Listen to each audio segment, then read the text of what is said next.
الرحيم رب اشرح لي صدري ويسر لي امري واحلل عقدة من لساني يفقهوا قولي।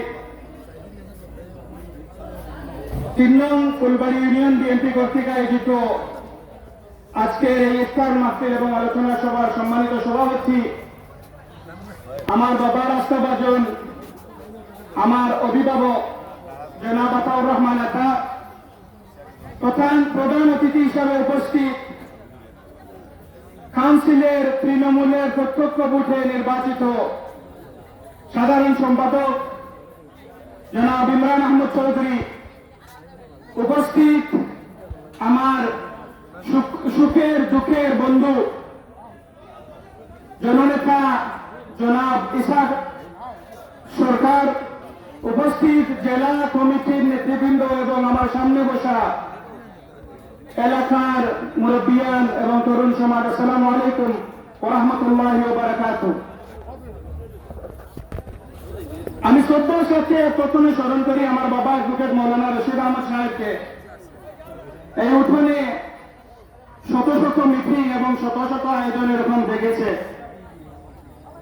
বিগত 16 মাসের মতো এই উঠোন তো খালি এবং অপেক্ষায় ছিল কোনো না কোনো একটা প্রোগ্রাম যেন এখানে হয়। তাই আমি ফুলবাড়ি ইউনিয়ন বিএনপিকে ধন্যবাদ জানাই যে আপনারা এই পদক্ষেপ নিয়েছেন বলে। প্রিয় ভাইয়েরা, আমাদের দেশে এত বেশি উন্নয়ন হয়েছে যে আমাদের মধ্যবিত্ত স্তর এখন দরিদ্রতার দ্বারপ্রান্তে চলে গেছে।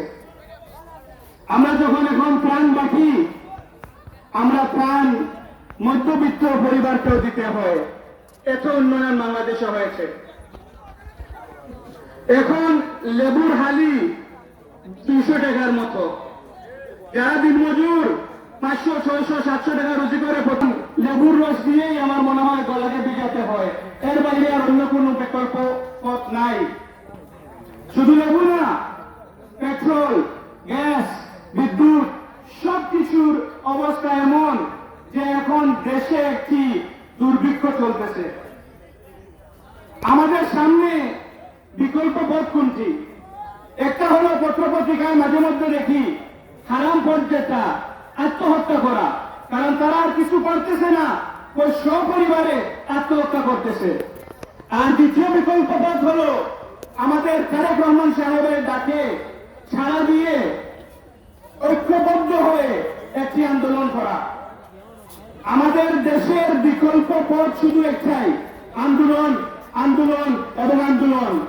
যদি আপনারা চান যে দেশের একটা চেঞ্জ হয়, তাহলে আপনারা তারেক রহমান সাহেবের হাতকে শক্তিশালী করে এমন পর্যায়ে নিয়ে যেতে হবে যে আমরা আমাদের যে একদফা দাবিটা হলো কি?